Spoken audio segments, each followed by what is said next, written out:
¿Cómo les va? Soy Marianela López, contadora pública, egresada en la Universidad de Buenos Aires de Ciencias Económicas y también soy docente en la misma casa.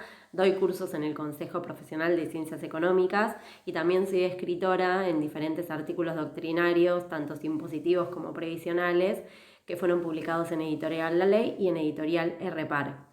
Yendo a cómo vamos a tratar este curso de impuesto a las ganancias, en el que se llama Mi liquidación de una persona física, lo vamos a dividir en dos módulos. El primero vamos a tocar todos los temas generales del impuesto y vamos a estar diciendo y explicando cada una de las categorías y lo vamos a terminar con un ejercicio práctico de la primera categoría, y el segundo módulo vamos a estar viendo bien también con algún ejemplo práctico la segunda, tercera y cuarta categoría, y lo vamos a estar concluyendo con un ejercicio integral de una persona humana que trabaja en relación de dependencia y también, por otro lado, tiene ingresos como sujeto autónomo por sus trabajos independientes, así que vamos a tener que hacer la liquidación anual del periodo fiscal 2019 de este contribuyente. Iniciando entonces ya con el curso, vamos a ver que van a ser sujetos de este impuesto las personas humanas o sucesiones indivisas que estén domiciliadas o radicadas en el país o en el exterior y van a tener que tributar bajo el criterio de lo que se denomina renta mundial. Esto quiere decir que los residentes en el país van a tener que pagar el impuesto por aquellos ingresos que obtienen tanto en el país como en el exterior, con la particularidad que en este último caso, de obtener también ingresos en el exterior, se van a poder computar como pago a cuenta del impuesto por la renta mundial el impuesto que hayan abonado efectivamente en el exterior por impuestos análogos y durante el mismo periodo fiscal. Pero la particularidad que tiene es que ese impuesto va a tener un tope. El tope del impuesto va a ser lo que efectivamente correspondería pagar acá en la Argentina, la misma alícuota por los ingresos obtenidos en el exterior. Ahora vamos a estar viendo bien un ejercicio para terminar de entender esto. Y luego los residentes, mejor dicho, los residentes que viven en el exterior solamente van a estar tributando por aquellas ganancias que obtengan dentro del país. Yendo directamente entonces a aquellas personas humanas que obtengan ingresos por renta mundial, que tengan ingresos tanto en el país como en el exterior, vamos a estar hablando un poco de lo que se denomina el tax credit, que esto de crédito es la posibilidad de computarme como pago a cuenta del impuesto las sumas que efectivamente aboné por gravámenes análogos sobre actividades realizadas en el exterior, hasta el límite del incremento de la obligación fiscal que se haya originado por la incorporación de la ganancia obtenida en el exterior. Vamos a ver un detalle de nuestro impuesto. Si suponemos que esta persona tuvo una ganancia de fuente argentina por un monto total de 100.000 pesos, por otro lado tuvo ingresos en el exterior por un alquiler en Australia de 36.000 pesos, y si consideramos cuál es el impuesto de nuestra renta mundial y aplicamos la alícuota, por ejemplo, del 30%, serán 136.000 pesos por ese 30%, el impuesto total va a ser 40.800. Si suponemos ahora que en Australia pagamos un impuesto de 13.000 pesos por esa ganancia, nosotros vamos a tener de esos 13.000 pesos que una parte nos vamos a poder descontar para poder achicar el monto a pagarle al fisco. ¿Cómo vamos a hacer eso? Nosotros vamos a considerar que el tope van a ser el 30%, porque vamos a tener que aplicar la misma alícuota. Aplicamos la alícuota del 30% sobre el ingreso obtenido en Australia, que fueron los 36.000 pesos. Esto me da 10.800 pesos. Ese va a ser el tope. Quiere decir entonces que nosotros tendríamos que ingresar un impuesto por la renta mundial de 40.800 pesos y le sacamos ese tope de 10.800 pesos, vamos a terminar generando un impuesto por esa diferencia. Con lo cual quiere decir que lo que nosotros efectivamente pagamos como impuesto en Australia por 13.000 pesos, menos los 10.800 que pudimos tomar a cuenta, esa diferencia no nos va a quedar otra que asumirla como un costo, porque no va a ser deducible porque excede el tope legal. En cuanto al objeto, y hablando de todos los ingresos obtenidos por una persona humana, se graban estos ingresos por lo que se llama, lo que se denomina el criterio de la teoría de la fuente. ¿Qué es el criterio de la teoría de la fuente? Este criterio lo que establece es que para que exista renta gravada, se tienen que cumplir taxativamente los 3 requisitos que están específicamente en el artículo 2 de la ley. Estos requisitos es que tiene que existir periodicidad de la renta, permanencia y habilitación. Y por supuesto siempre hablando de que si bien los ingresos obtenidos cumplan con estos 3 requisitos, no tiene que entrar por ningún artículo en el cual estos ingresos se le otorgue algún beneficio de exención o que no se encuentre grabado por algún otro criterio. Lo importante acá es que cuando se trata de una persona humana y obtiene un ingreso y está bajo el criterio de la teoría de la fuente, sí o sí tiene que cumplirse estos 3 requisitos de periodicidad, permanencia y habilitación para que el mismo se encuentre grabado. ¿A qué se refiere con periodicidad de la renta? Periodicidad de la renta no significa de que todos los meses obtengamos un ingreso, sino que la periodicidad de la renta nos lo va a estar dando nuestra actividad, profesión o oficio. Por ejemplo, un profesional trabaja bajo relación de dependencia y en forma autónoma. Ya su actividad le va a estar dando periodicidad, ya esta renta va a estar alcanzada por el impuesto. Pero ¿qué sucede si este profesional juega un torneo de ajedrez en el Consejo Profesional de Ciencias Económicas y resulta ganador de este concurso, de este torneo? Por haber ganado el torneo, él obtiene 75.000 pesos como premio. Este dinero no hay una periodicidad de la renta, con la cual el mismo no se va a encontrar grabado por el impuesto.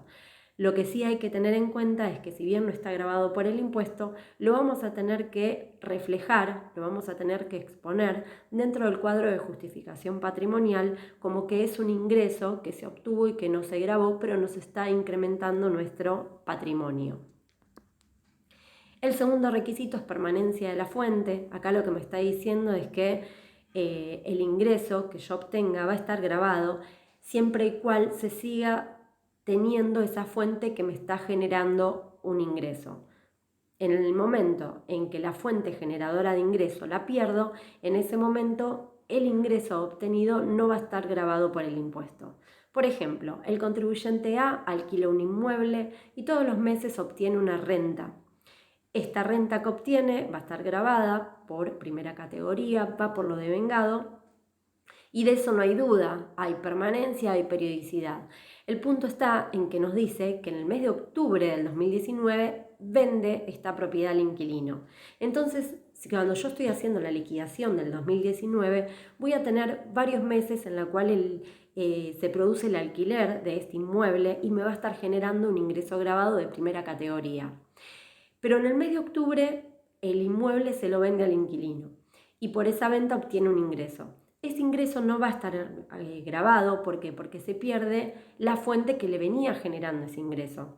No obstante lo cual, otra vez, si bien el ingreso no se encuentra grabado, lo vamos a tener que exponer como un incremento que me justifica un aumento de mi patrimonio. Lo vamos a tener que expositivamente mostrar porque nos estaría aumentando el patrimonio. Y el último requisito que también se tiene que cumplir es la habilitación de la fuente. Esta habilitación lo que se trata es el principio de empresa en marcha, o sea, es el esfuerzo que uno realiza para poder mantener en condiciones nuestra fuente para que pueda seguir generando ingresos. Bien, hablamos de la teoría de la fuente y hablamos de los ingresos que son obtenidos por personas humanas. Estos ingresos que se obtienen siempre van a estar grabados cuando se cumplan los requisitos que antes dijimos: permanencia, habilitación y periodicidad. Ocurre el problema de que puede pasar que una persona humana desarrolle su actividad profesional y esta actividad profesional la complemente con una actividad comercial. Entonces acá hay una excepción a la regla.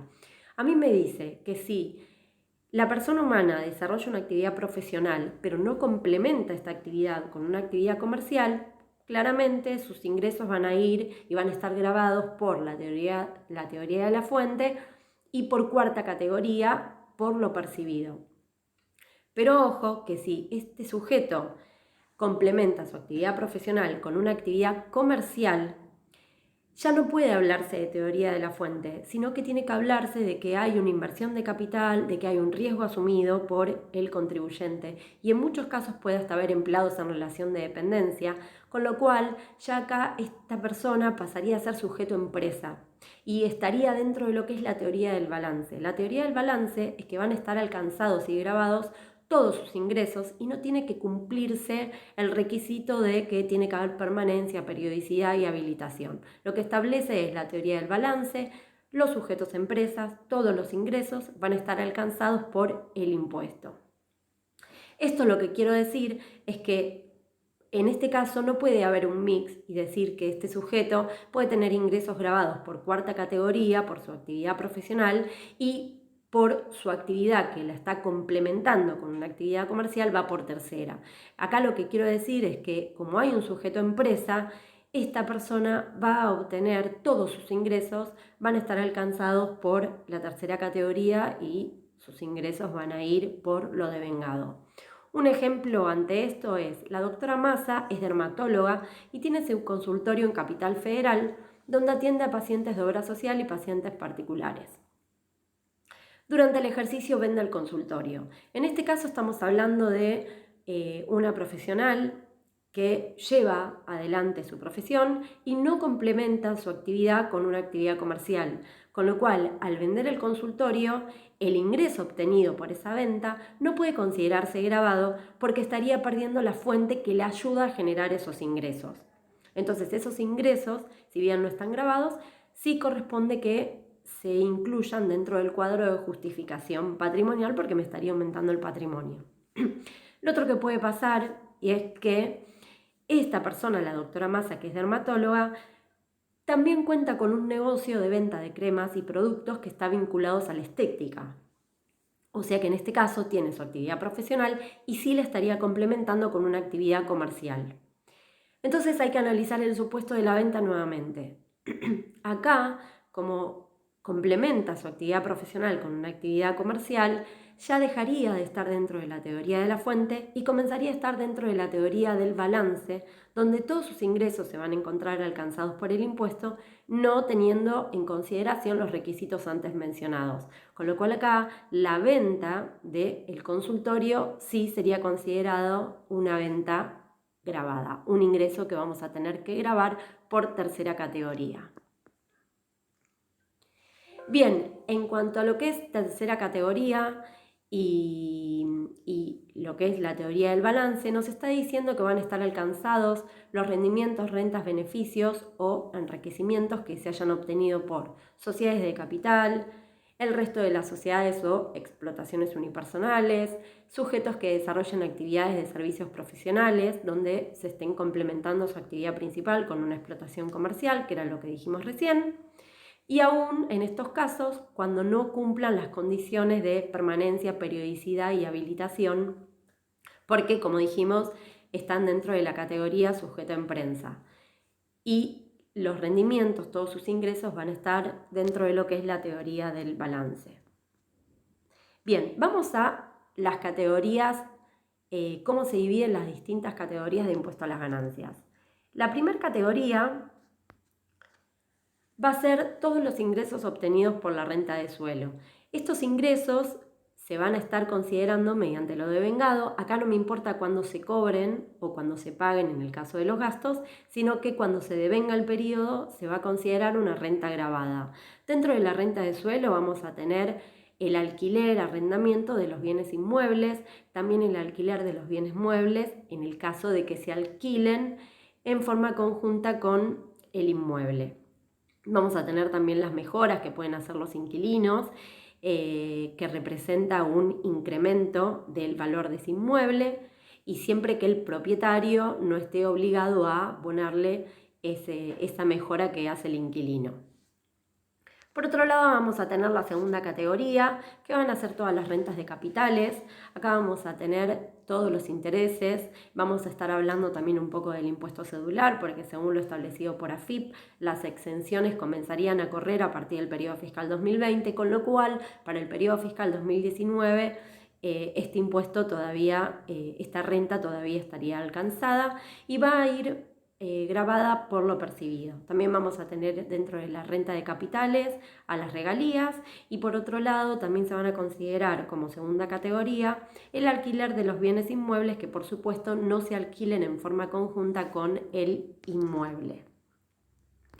Dentro de tercera categoría, lo que estábamos hablando antes, son los sujetos empresas, va por el criterio de lo devengado y estarían todos sus ingresos mediante la teoría del balance. Y la última categoría que tenemos es la cuarta, en donde es la renta del trabajo personal, y son todos aquellos ingresos que se van a considerar mediante lo percibido.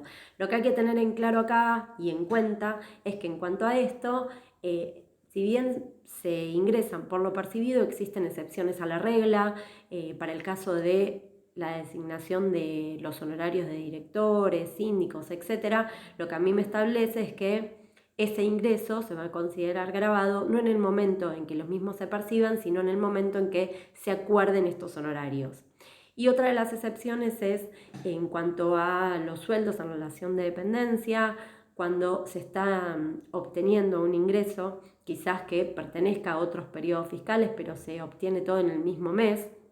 En ese caso también se puede prorratear para que no me impacte todo ese monto que yo obtengo de ingreso durante el mismo periodo. Por ejemplo, eso es lo que está pasando ahora con el aguinaldo.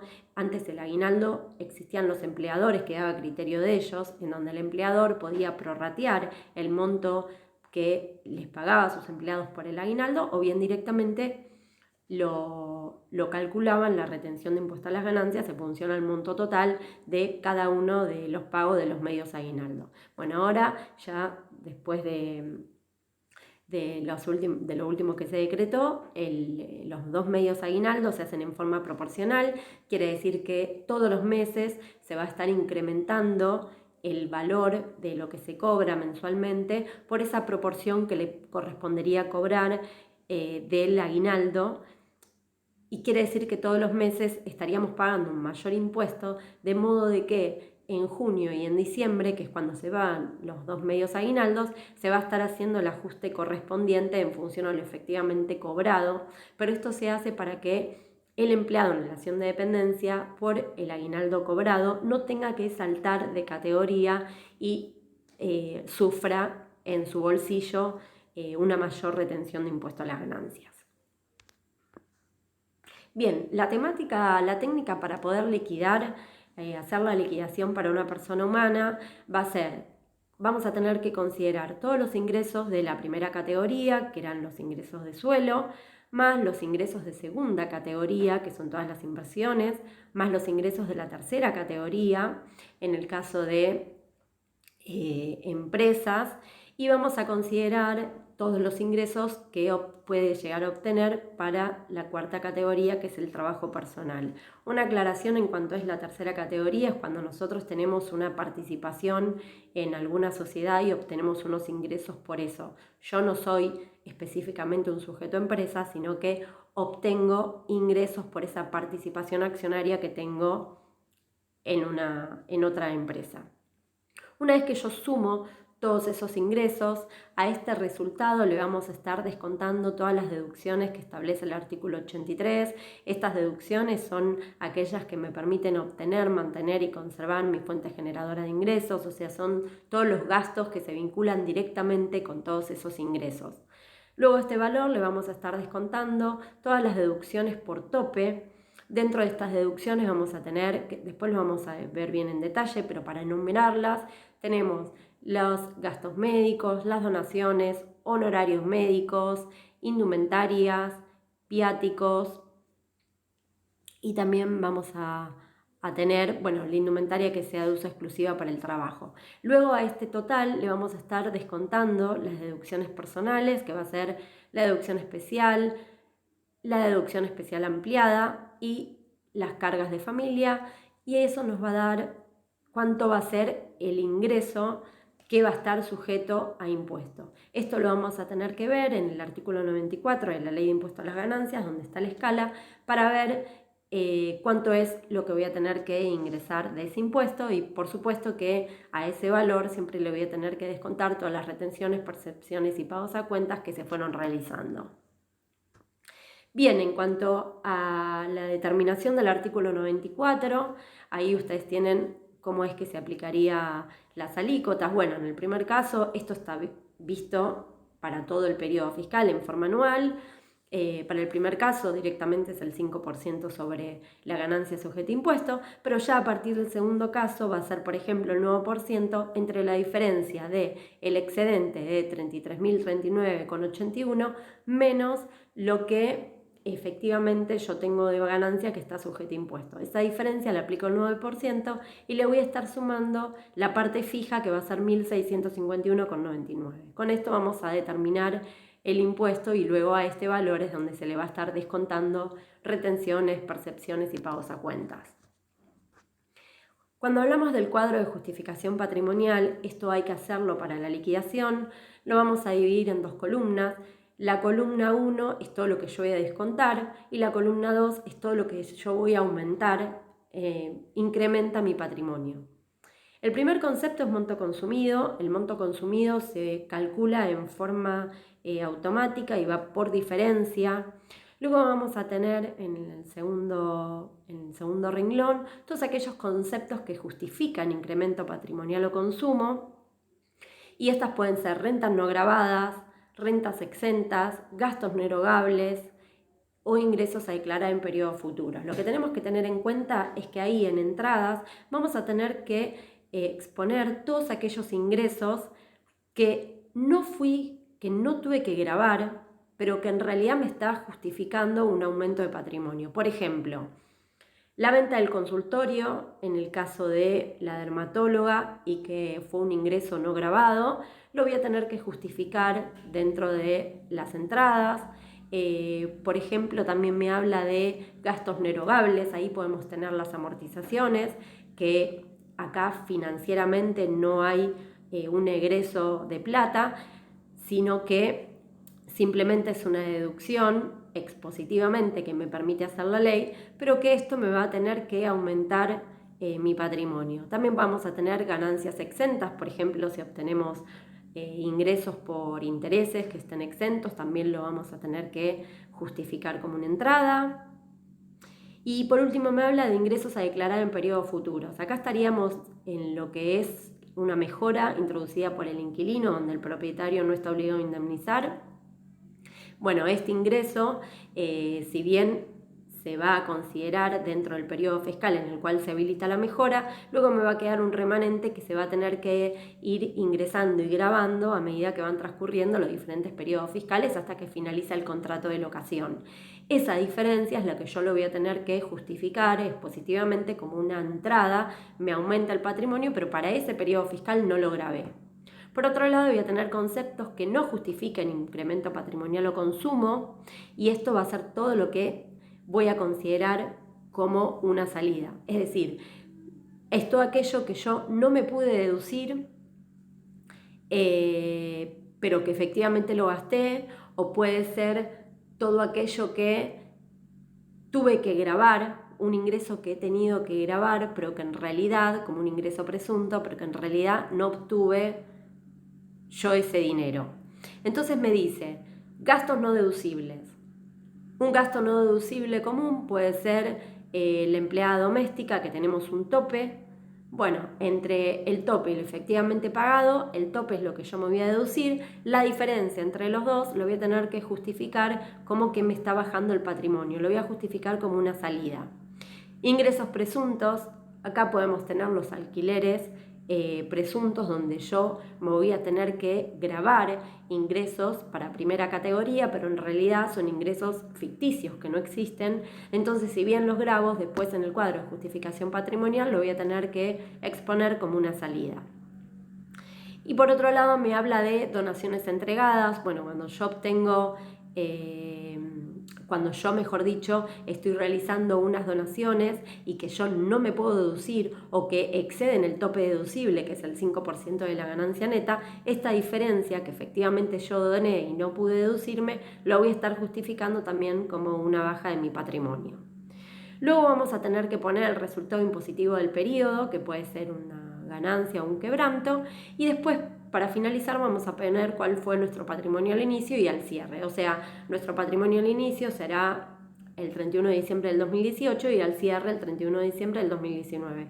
Con la diferencia me va a estar dando el monto consumido. Este monto consumido son los gastos esenciales que yo no puedo deducirme, pero que se vinculan a mí, a mi familia, para mis gastos del día a día, que pueden ser los gastos personales del contribuyente y de las personas que estén a su cargo, me dice, como alimentación, servicio doméstico, indumentaria, cuotas de colegio, viajes al exterior, expensas, gastos de inmuebles, patentes, seguros, gastos de rodados, así un montón. O sea que ese monto consumido que sale por diferencia más o menos tiene que tener una relación con los ingresos que nosotros venimos obteniendo y haciendo un prorrateo en forma mensual para ver si es coincidente lo que efectivamente nosotros gastamos con lo que obtuvimos de ingresos. Bien, para ir también a lo que son los gastos deducibles y en cuanto al artículo 83, que me decía que son todos aquellos gastos que a mí me va a permitir mantener, obtener y conservar la fuente generadora de ingreso, son todos aquellos gastos que yo puedo vincular directamente con mi actividad gravada y que me lo voy a poder estar deduciendo en su totalidad. Y después tenemos deducciones que se vinculan a las 4 categorías, son comunes para las 4 y eso están contempladas dentro del artículo 86 de la ley, todo esto siempre con el reordenamiento de la ley de impuesto a las ganancias del año pasado, y nos dicen impuestos y tasas que recaen sobre los bienes que producen ganancias, también son deducibles las primas de seguro que cubren riesgos sobre bienes afectados a la obtención de ganancias gravadas, las pérdidas extraordinarias por caso fortuito de fuerza mayor, en la medida en que no cuenten con un seguro o que el mismo resulte insuficiente. También me voy a poder deducir las amortizaciones por desgaste y agotamiento y pérdida por desuso, excepto las que estén comprendidas en el inciso I del artículo 92, que a eso se refiere al límite de la deducción de automóviles. Y por último, las pérdidas comprobadas originadas por delitos contra bienes de una explotación del contribuyente por empleados de los mismos, en cuanto estos no fuesen cubiertos, obviamente, por seguros o alguna indemnización. En cuanto a las deducciones generales que tenemos, esto va por el criterio de lo percibido. Lo primero que nos podemos deducir son los intereses de las deudas, actualizaciones, gastos que sean originados por constitución, renovación y cancelación de los mismos. Estos intereses de deuda no tienen tope, me los puedo deducir en su totalidad. También tenemos los intereses hipotecarios que van por el artículo 85, inciso A. El límite es 20.000 pesos anuales. Acá hay que tener en cuenta que son intereses hipotecarios siempre que existe una hipoteca con alguna de las entidades bancarias que está comprendida dentro de la ley de entidades financieras, la 21.526. Y otra de las cosas que hay que tener en cuenta es que si la hipoteca está a nombre de 2 personas o más, y siempre que, en el caso de que esté a nombre de 2 personas, las 2 personas pueden deducirse los intereses por sus ingresos, lo que hay que tener en cuenta es que el límite va a ser 20.000 para los dos. Quiere decir que cada uno se va a poder deducir hasta 10.000 pesos en el año. Luego tenemos los gastos de sepelio, que esto está en el artículo 29 y actualmente siguen siendo 996,23 para el año. Tenemos las primas de seguro, esto sí se incrementó para el artículo 85, inciso B, en el cual en el periodo fiscal para el 2019 el límite es de 12.000 pesos y para el 2020 el límite es de 18.000. Tenemos el servicio doméstico, comprendido en el artículo 85, inciso B, en el cual para el periodo 2019 lo que tenemos que tener en cuenta en cuanto al servicio doméstico es que el límite siempre va a ser el mínimo no imponible. Entonces, para el periodo fiscal 2019, el tope va a ser 103.018,97 y para el periodo fiscal 2020 va a ser de 123.861,17. Luego también nos vamos a poder estar deduciendo las donaciones, que eso está contemplado en el artículo 85, inciso C, hasta el 5% de la ganancia neta. Algo importante es que para poder descontarme, deducirme estas donaciones, tienen que estar autorizados estos sujetos de los cuales yo les estoy donando, tienen que estar autorizados por la página AFIP. Con el número de quit ya directamente los puedo identificar si está autorizado o no por la AFIP y me puedo deducir hasta el 5% de la ganancia neta. También me puedo deducir la cuota médica asistencial, que eso está en el artículo 85, inciso G, hasta el 5% de la ganancia neta. Esto sería lo que se paga por prepaga. Vale considerar que si yo estoy trabajando en relación de dependencia, ya de por sí lo que me descuentan por obra social y va todo deducido mediante recibo de sueldo, pero si yo esos aportes los derivo a una prepaga y además estoy pagando un adicional por esa prepaga, esa diferencia que yo estoy pagando es lo que me voy a poder deducir en mi declaración anual. Y lo que me voy a poder deducir es de esa diferencia hasta el 5% de mi ganancia neta. Ese va a ser el tope. Luego tenemos los gastos médicos que están contemplados en el artículo 85, inciso G también. Acá lo que me dice es que los gastos médicos me los voy a poder deducir hasta el 40% de la factura. Y este 40% de la factura no puede exceder el 5% de la ganancia neta. Tiene los dos límites. Y por último me habla de los descuentos para fondos de jubilaciones, pensiones o subsidios, que en este caso el monto para deducirme va a ser en su totalidad sin tope.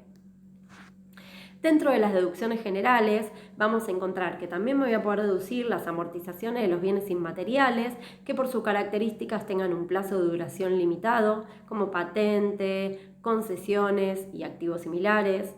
Para los corredores y viajantes de comercio se van a poder estar deduciendo cuando utilicen auto propio, la amortización impositiva del rodado, y en el caso de que estos automóviles, se vincule una parte a su actividad gravada y otra parte a su actividad personal, bueno, el contribuyente, los corredores o viajantes de comercio van a tener que determinar qué porcentaje se va a estar vinculando a su actividad gravada y en función a eso van a poder realizar la amortización correspondiente de solamente el porcentaje vinculado a su actividad y no por la parte que esté vinculado a su actividad personal. También nos podemos deducir los gastos realizados por adquisición de indumentaria o equipamiento para uso exclusivo en el lugar de trabajo. Este es el caso del empleador que no me brinda ropa de trabajo para poder estar trabajando. Entonces en este caso lo que yo hago es adquirir yo mismo la indumentaria que sea exclusiva para el lugar donde estoy ejerciendo mi actividad, donde estoy trabajando, y con esas facturas yo me voy a poder deducir estos gastos de indumentaria porque mi empleador no me abasteció de la indumentaria de trabajo. También nos vamos a poder deducir los aportes correspondientes a los planes de seguros de retiro privado, administrados por entidades que estén sujetas al control de la Superintendencia de Seguros de la Nación. Y como habíamos dicho, para el periodo fiscal 2019 quedó en 12.000 pesos y para el 2020 18.000. Y después lo que vamos a tener son la deducción de los alquileres. Esto está dentro del artículo 85, inciso H. Acá lo que nos dice es que nos vamos a poder deducir el 40% de las sumas pagadas por el contribuyente o el causante en el caso de sucesiones indivisas en concepto de alquileres de inmuebles que estén destinados solamente a casa-habitación y hasta el límite de la suma que esté prevista en el inciso A del artículo 30 de la ley, es decir, hasta el mínimo no imponible. Eso me juega como tope, como segundo tope. Quiere decir que primero yo me voy a poder deducir el 40% de lo que pago por mes del alquiler, y ese 40% otra vez no puede exceder el mínimo no imponible. De los dos siempre voy a estar tomando el menor. Y lo que me aclara es que siempre y cuando el contribuyente o el causante no resulte titular de ningún inmueble, cualquiera sea la proporción. Es decir, que si el inquilino, o sea, la persona, el contribuyente que quiere descontarse el alquiler por vivienda, tiene un porcentaje, aunque sea mínimo, de un inmueble, ya sea por una sucesión, por una donación, por lo que fuese, ya esta deducción del alquiler se le cae por completo y no se la va a poder deducir. En cuanto a la deducción de alquileres, entonces decimos que el alquiler solamente lo va a ser deducible cuando sea para casa habitación. En el caso del periodo fiscal 2019, el tope habíamos dicho que era el 40% del monto del alquiler y no puede exceder el mínimo no imponible. Bueno, ahí les dejo cuánto es para el periodo fiscal 2019, cuánto es para el periodo fiscal 2020, pero si vamos a un ejemplito corto, decimos, para el periodo fiscal 2019 se abona un alquiler mensual de 12.000 pesos, la deducción tope sería el 40%, es 4.800. Este 4.800 es menor al mínimo no imponible, es lo que me voy a poder deducir por mes. Pero en el otro ejemplo, el alquiler para el periodo fiscal 2019 son 22.000 pesos, el tope va a ser el 40% de esos 22.000 pesos y es 8.800. Pero este tope excede el monto mensual de la deducción que corresponde al mínimo no imponible prorrateado en 12 meses, porque en 12 meses el mínimo no imponible me estaría dando un monto de 8.584,90, con lo cual ese va a ser el tope que yo me voy a poder estar deduciendo y el 40% de los 22.000 excede porque nos da 8.800. Entonces, repitiendo un poco, el locatario no tiene que ser titular de ningún inmueble en ningún tipo de proporción y esto lo va a tener que informar dentro del formulario 572 web. Al inicio de la contratación va a tener que adjuntar el PDF del contrato y sus renovaciones y mensualmente le va a tener que indicar los datos de la factura o el recibo electrónico. Y después me dice que el locador debe emitir la factura, recibo, documento equivalente, pudiendo ser monotributista o responsable inscripto. Igualmente el inquilino se lo puede deducir. Yendo a las deducciones personales, que están comprendidas dentro del artículo 30 de la Ley de Impuesto a las Ganancias, tenemos el mínimo no imponible, que lo que nos dice es que para que sea deducible, las personas humanas van a poder deducirlo siempre que sean residentes en el país. Y estos efectos se van a considerar residentes en el país, según lo dispuesto en el artículo 33 de la ley, a las personas humanas que vivan más de 6 meses en el país en el transcurso del año fiscal, y también se van a estar considerando residentes en el país quienes se encuentren en el exterior al servicio de la nación, provincias o municipalidades, y a los funcionarios de nacionalidad argentina que actúen en organismos internacionales de las cuales la República Argentina sea miembro. Lo que nos dice que para el caso del fallecimiento del causante, el importe a deducir va a tener que ser proporcional al tiempo transcurrido en el periodo fiscal, computándose el mes en donde ocurre este deceso tanto para el causante como para la sucesión indivisa. El límite de las deducciones personales, en ningún caso este límite me va a poder generar un quebranto, no va a poder superar la ganancia neta del año fiscal.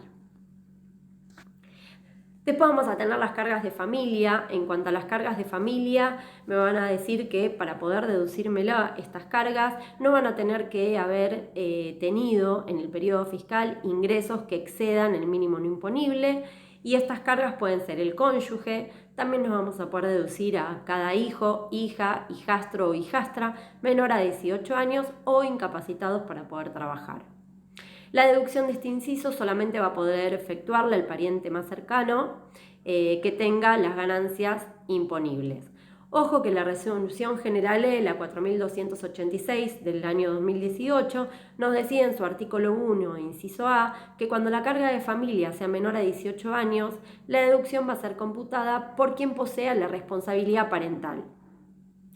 Pero ¿qué pasa cuando las dos personas poseen esa capacidad? Es decir, cuando ésta sea ejercida por dos personas progenitores y ambos perciban ganancias imponibles, cada uno de ellos va a poder computarse solamente el 50% por esta deducción de cargas de familia, o bien uno solo de los dos se va a estar pudiendo deducir el 100%.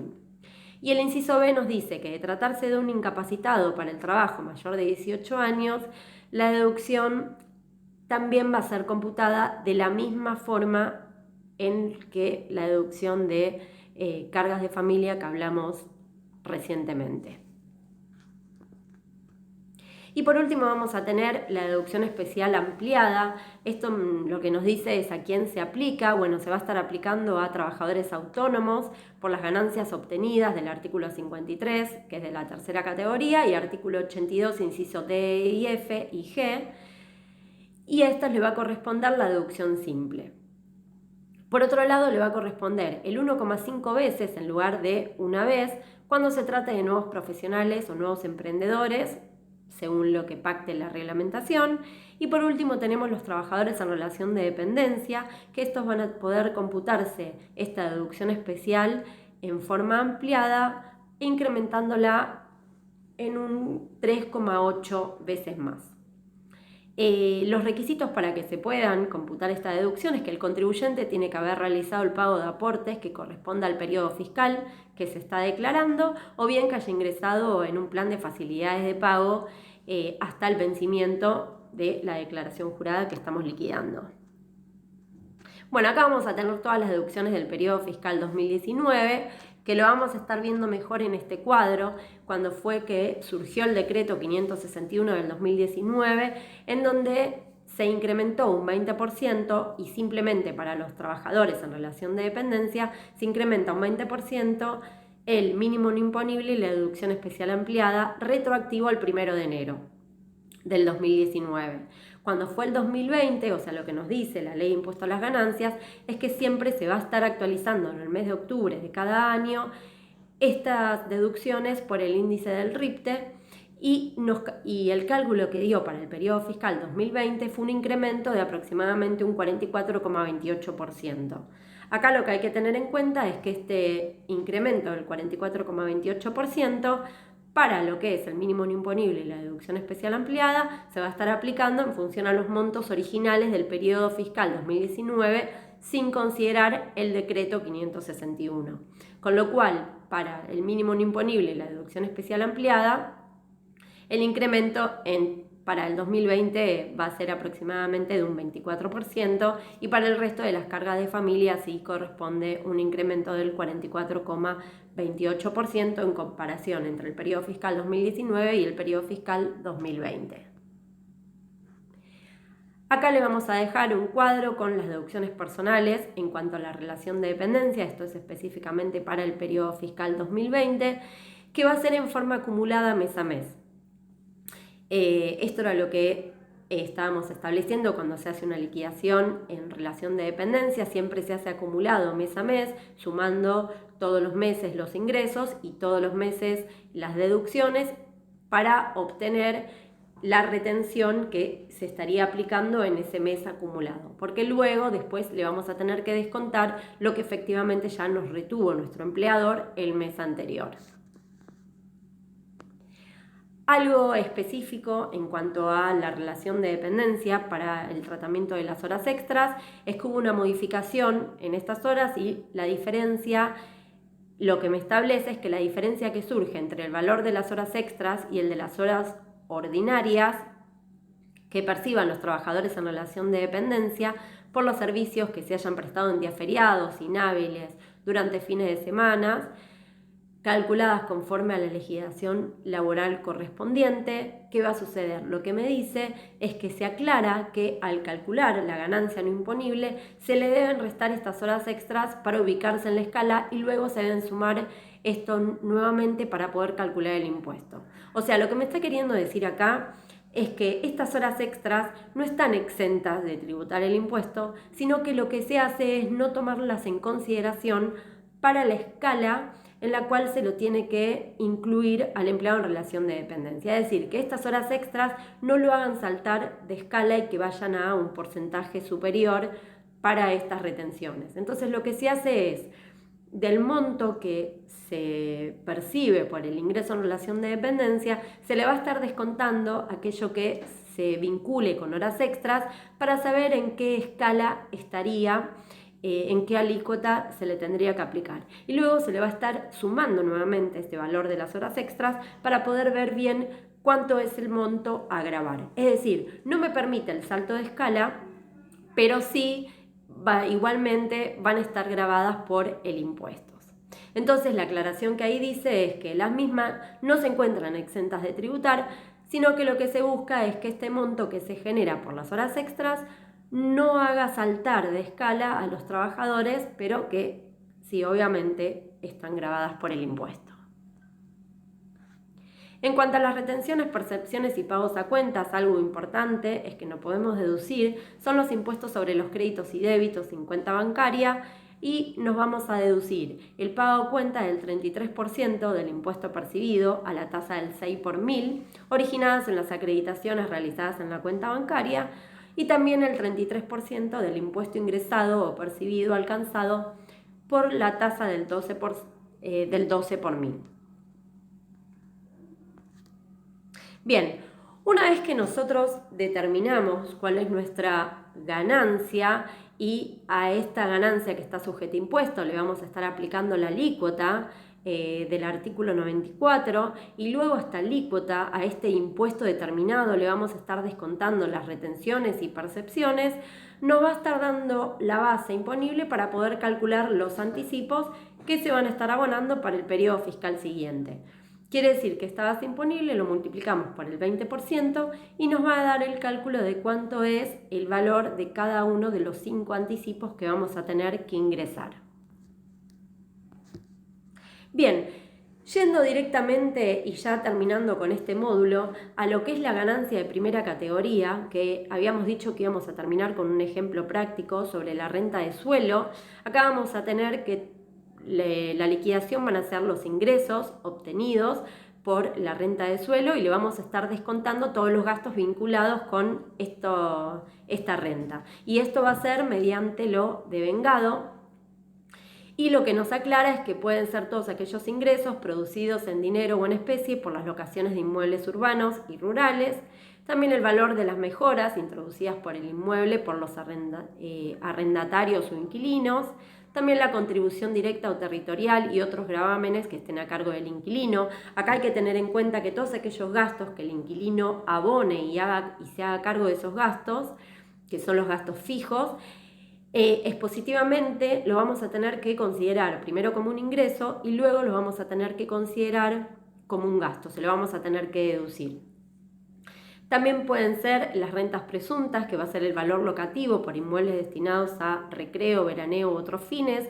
Acá es cuando tengamos por ejemplo, un departamento en la costa, la AFIP asume de que acá hay una renta presunta. Para poder calcular esa renta presunta vamos a tener que ver en las inmobiliarias de la zona cuánto es más o menos que se calcule el alquiler de ese inmueble, y bueno, y esto lo vamos a tener que gravar todos los meses. Si bien es una renta en la cual se grava y no se obtiene el ingreso, lo que vamos a hacer es luego exponerla en el cuadro de justificación patrimonial como una salida, diciendo que este ingreso yo lo grabé, pero que en realidad no lo percibí. Entonces lo voy a exponer como una salida para que me baje el patrimonio. Algo importante es que todos los gastos que se generen en ese inmueble me los voy a poder estar deduciendo por todo el año. Y también tenemos el valor locativo de inmuebles que estén cedidos gratuitamente o el valor locativo de inmuebles que estén situados en el exterior destinados a vivienda permanente. Todos esos puntos me estarían generando una renta presunta. ¿Cuáles son los gastos deducibles para esta primera categoría? En cuanto a los inmuebles, nosotros nos podemos descontar. Si se trata de un inmueble rural, los gastos que nos vamos a poder deducir son efectivamente mediante los comprobantes, o sea, son los gastos reales. Pero cuando tenemos un inmueble urbano, acá la ley me da dos opciones. Yo me voy a poder deducir los gastos en forma real, mediante comprobantes, o en forma presunta. En forma presunta, ¿cómo se calcula? Se va a calcular el 5% sobre los ingresos totales que se me generan en la primera categoría. Ese valor yo me lo voy a estar deduciendo como gastos presuntos, y yo puedo elegir entre deducirme gastos reales o presuntos, pero lo que tengo que tener en claro es que una vez que yo utilizo un criterio, lo voy a tener que mantener durante 5 periodos fiscales. O sea, durante 5 años tengo que mantener el mismo criterio. Algo importante acá puede pasar que si yo opto por deducirme los gastos presuntos y los gastos reales me dan más que me da un valor superior a este 5% que yo calculé presuntivamente sobre la ganancia obtenida de primera categoría, esa diferencia que yo efectivamente gasté pero que no me pude deducir, lo voy a tener que reflejar dentro del cuadro de justificación patrimonial, indicando de que esto me estaría bajando mi patrimonio. Otros conceptos más que nos dice, para poder deducirnos en esta categoría, que nos dice el artículo 205 del decreto reglamentario 862 del año pasado, nos dice que nos vamos a poder deducir los impuestos y tasas que graben el inmueble y que estén pagados o no como contribuciones inmobiliarias o gravámenes análogos, gravámenes municipales, tasas de obras sanitarias, entre otras. También me voy a poder deducir las amortizaciones de edificios y demás construcciones y la de los bienes muebles de corresponder, los intereses devengados por deudas hipotecarias, en su caso, los intereses contenidos en las cuotas de compra de inmuebles, plazos de pavimentación o de contribución de mejoras, pero no la amortización que está incluida en el servicio de la deuda. Y por último, me voy a poder deducir también las primas de seguros que cubran riesgos sobre los inmuebles que produzcan estas ganancias. Bien, vamos a ver ahora un ejemplo para ya concluir con esta primera parte del curso, un ejemplo que va directamente a la ganancia de primera categoría. Y acá lo que me dice es, el contribuyente Mariano Batón posee los siguientes bienes afectados a la obtención de renta de primera categoría. Tiene un inmueble que está situado en Monteagudo 2500 en Capital Federal, de la cual firma un contrato de alquiler por un periodo de 12 meses en 20.000 pesos cada mes, desde el 1 de julio del 2019 al 1 de julio del 2021. El mismo fue adquirido, nos dice, en enero del 2010 por un valor de 600.000 pesos y se efectúa la obtención de ganancias grabadas a partir de abril de ese mismo año que obtuvimos el inmueble. Según consta en la escritura traslativa del dominio, el edificio representa el 75%. Esto lo que me quiere decir es que yo, para realizar la amortización, como solo se amortiza la parte de la obra, sí o sí voy a tener que identificar cuál es el porcentaje a la obra. Bueno, acá me está diciendo que el porcentaje a la obra va a ser un 75% sobre estos 600.000. Y por otro lado me habla de un valor fiscal y el destino es casa habitación. ¿Por qué me figura el valor fiscal? Cuando yo estoy haciendo la liquidación de bienes personales, para poder gravar este inmueble, yo lo que voy a tener que hacer es ver el valor residual del inmueble y lo voy a tener que comparar con la evaluación fiscal. Y de los dos valores me voy a poder deducir el monto menor.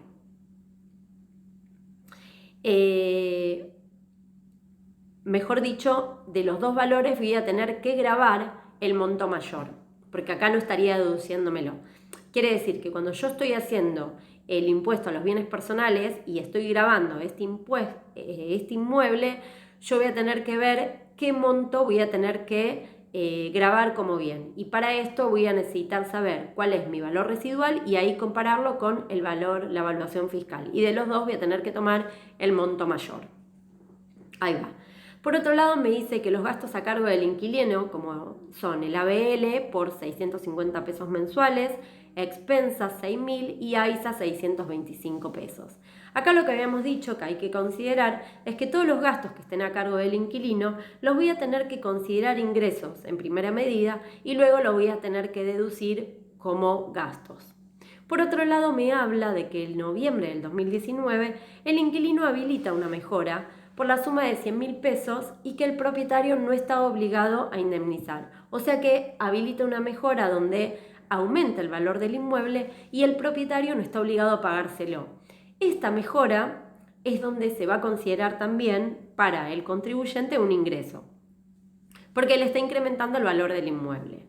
Por otro lado, me dice que si bien se ha optado desde hace 3 años por deducir gastos de mantenimiento presunto, se ha abonado gastos de mantenimiento de reparación de sistemas de calefacción del inmueble por la suma de 25.500 pesos. Acá estamos considerando que es un gasto extraordinario. Los gastos de mantenimiento presunto va a estar incluyendo todos los gastos que son en el día a día para poder mantener este inmueble en alquiler. Acá se trata de un gasto en el cual también me estaría aumentando un poco el valor del inmueble, con lo cual es un gasto extraordinario que me lo voy a poder deducir a pesar de deducirme los gastos presuntos. Después me dice que en abril del 2019 percibe la suma de 24.000 pesos por alquileres que ya había considerado como incobrables. Y también que los había considerado incobrables en el periodo fiscal 2014. Y además también percibe 2.500 pesos por actualizaciones y 2.500 por intereses por haberlo pagado fuera de término. Bien, para este cliente, ¿qué vamos a necesitar? En cuanto a impuesto a los bienes personales, vamos a necesitar todos los bienes que existen al 31 de diciembre de cada año, que estén situados en el país, y también por los bienes y derechos que tengan en el exterior. Al tratarse de una persona humana que sea residente en el país, como habíamos dicho, van a tributar por todos los bienes que tengan en el país y por aquellos bienes que tengan en el exterior. Acá también va a funcionar el tax credit con el mismo tope que para impuesto a las ganancias, o sea, también se van a estar descontando el impuesto que hayan pagado por bienes personales, por los bienes que tengan allá en el exterior. Y por último, lo que me dice es que se va a utilizar el aplicativo de ganancias personas físicas y bienes personales, la versión 18.01 Release 0, que es la vigente. Y en impuesto a las ganancias lo que me dice es que se va a poder estar utilizando este mismo aplicativo, o también lo van a poder hacer mediante el sistema de carga online que está en la página AFIP como régimen simplificado de impuesto a las ganancias. Bien, yendo a la solución del ejercicio. Vamos a poner todos nuestros ingresos, el monto de esos ingresos, luego vamos a poner todos los gastos, el monto de todos los gastos, para ver cuánto nos terminaría quedando como ingreso a gravar de primera categoría. Y por otro lado vamos a poner todo lo que son salidas y entradas. Esto es lo que vamos a tener reflejado en el cuadro de justificación patrimonial. Las salidas es lo que me baja mi patrimonio y las entradas es lo que me lo estaría aumentando. Yendo al enunciado, lo primero que me dice es que firmo un contrato de locación del 1 de julio del 2019 a julio del 2021. A mí lo que me va a interesar es el periodo fiscal 2019. O sea, voy a tener que grabar, porque va por lo devengado, desde el julio del 2019 a diciembre del 2019. Voy a tener que grabar esos 6 meses por los 20.000 de cada mes. Entonces, esos son los ingresos primeros que voy a tener que grabar. Por otro lado, a mí me dice que el inquilino se hace cargo de unos gastos como el ABL, también las expensas y el AISA. Acá lo que hay que tener en cuenta, como dijimos, es que positivamente nosotros lo vamos a tener que reflejar como un ingreso. Entonces vamos a ponerle gastos a cargo del inquilino, como son ingresos, y vamos a ponerle el ABL, las expensas y AISA durante ese periodo que duró el alquiler para este periodo fiscal, que fueron 6 meses. Por otro lado, me habla que en abril del 2019,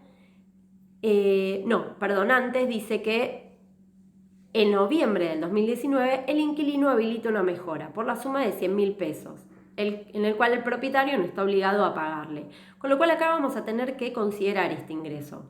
Pero no vamos a tener que considerar los 100.000 pesos de la mejora, sino que vamos a tener que buscar el monto proporcional a esos 2 meses del periodo fiscal. ¿Cómo voy a calcular la mejora? Bueno, la mejora voy a tener que hacerla. Voy a tener que vamos a aumentar un poquito acá como para verlo bien. Vamos a decir que el valor total de la mejora es 100.000 pesos. El contrato fue por 24 meses, el contrato de locación. La habilitación, el inicio de este contrato fue en julio del 2019 y finaliza en julio del 2021. La fecha de la mejora en la cual se habilita es en noviembre del 2019. Entonces, ¿cómo vamos a estar calculando el monto de la mejora? Nosotros vamos a decir, de esos 100.000 pesos, ¿cuánto corresponde a los 2 meses que dura este periodo fiscal? Entonces nosotros vamos a tener que decir que el contrato de locación, si bien dura 24 meses, desde el momento en que se habilita la mejora, quedan 20 meses hasta la finalización del contrato. Entonces estos 100.000 pesos los vamos a tener que prorratear por 20 meses. Entonces vamos a hacer los 100.000 dividido 20 y nos va a dar que el monto es de 5.000 pesos. Estos 5.000 pesos es lo que se me va a generar ingreso por el mes de noviembre. Y además tengo 5.000 pesos que se me genera de ingreso por el mes de diciembre. Con lo cual quiere decir que a mí la mejora me va a estar dando para grabar este ingreso, lo voy a estar grabando en 10.000 pesos para este periodo fiscal 2019. Yendo de nuevo al enunciado, ahora sí, también me decía que en el mes de abril percibe alquileres que ya había considerado incobrables por el periodo fiscal 2014 y que recibe 24.000 pesos, pero también recibe 2.500 de actualizaciones y 2.500 por intereses. Cuando se inician acciones judiciales, y siempre que se cumplan todos los requisitos establecidos por la ley de impuesto a las ganancias, ya decae lo devengado y no se me va a generar un ingreso grabado. Simplemente se me genera un ingreso grabado cuando ahí sí efectivamente lo estoy cobrando porque se iniciaron acciones judiciales. Entonces, para el periodo fiscal 2019 se generan estos ingresos y los voy a tener que registrar. ¿Cómo? Estos alquileres más las actualizaciones y los intereses. Bueno, ahí tenemos el total de nuestros ingresos.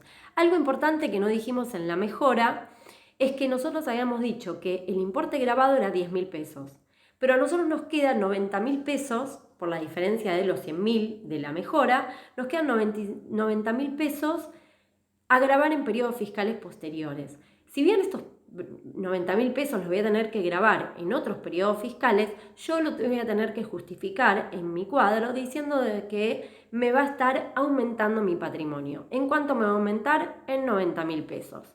Bueno, entonces como decíamos, tenemos ahí el total de todos nuestros ingresos que vinieron de primera categoría. Ahora nos vamos a tener que dedicar a descontar todos los gastos. Primero tenemos gastos de ABL, expensas y AISA. Fíjense que nosotros ahora tenemos más monto a deducirnos, porque nos vamos a estar deduciendo lo que efectivamente pagó el inquilino durante esos 6 meses y además nos vamos a estar deduciendo lo que efectivamente pagamos nosotros por los 6 meses anteriores a la fecha en que se firma el contrato de locación. Luego vamos a tener los gastos de mantenimiento presunto, porque habíamos optado por ese criterio, y nos vamos a deducir el 5% del total de nuestros ingresos. Y ahí nos da que nos vamos a poder deducir los 10.132,50 pesos. Por otro lado, nos decía que habíamos tenido un gasto de mantenimiento de aire que es extra y también lo vamos a poder estar deduciendo por 25.500 pesos. Lo último que nos falta deducir son las amortizaciones del inmueble. La amortización del inmueble va a ser el valor de adquisición, y eso lo vamos a tener acá, va a ser el valor de adquisición, que habíamos dicho que era 600.000 pesos, y le vamos a tener que multiplicar por el 75%, que es lo que efectivamente representa la obra, y eso nos da 450.000. A esto le vamos a aplicar el 2% para saber la amortización anual, y nos dice que la amortización del inmueble va a ser de 9.000 pesos. Con lo cual, yo me voy a estar deduciendo 9.000 pesos que corresponden a la amortización del inmueble y estos 9.000 pesos además, como no es una erogación de fondo, lo voy a tener que justificar en mi cuadro de justificación patrimonial como una entrada, como un ingreso. Me aumenta el patrimonio. Y lo último que nos queda es la amortización de la mejora. ¿Cómo se hace la amortización de la mejora? La amortización de la mejora se va a hacer, el valor total de la mejora lo voy a tener que dividir por la cantidad de trimestres que le falta amortizar al inmueble desde el momento en que se habilita la mejora y lo voy a multiplicar por la cantidad de trimestres que pasaron desde que se habilita la mejora hasta el cierre del ejercicio. A ver cómo es esto. Yo digo que el inmueble tiene 200 trimestres, pero que para el periodo fiscal 2019 se amortizaron 40 trimestres. Pero ojo, porque en realidad nosotros tenemos que ver cuántos trimestres se amortizaron hasta el momento en que se habilita la mejora. Hasta el momento en que se habilitó la mejora, se amortizó 38 trimestres. Entonces lo que yo voy a tener que calcular es, 200 trimestres son en total para amortizar este inmueble y ya se amortizó 38 trimestres. ¿Cuál es la diferencia? 162 trimestres. Quiere decir entonces que para poder calcular la amortización de la mejora, voy a tener que hacer los 100.000 pesos, que es el valor total de la mejora, lo divido por 162 trimestres que le faltan amortizar al inmueble y lo voy a multiplicar, por el trimestre desde que se habilita la mejora hasta la finalización del ejercicio del periodo fiscal 2019, que es un trimestre. O sea que vamos a hacer 100.000 dividido 162 por 1 y nos dice que la amortización de la mejora a deducirnos es de 617,28. Entonces eso es lo que nos vamos a estar deduciendo también nos vamos a estar descontando de nuestros ingresos de primera categoría. Y de nuevo acá lo que hay que tener en cuenta es que como no representa una erogación de fondos, lo vamos otra vez que reflejar en nuestra justificación patrimonial como una entrada. Bien, ahí tenemos entonces la ganancia neta de primera categoría, que era lo que en principio deberíamos estar grabando.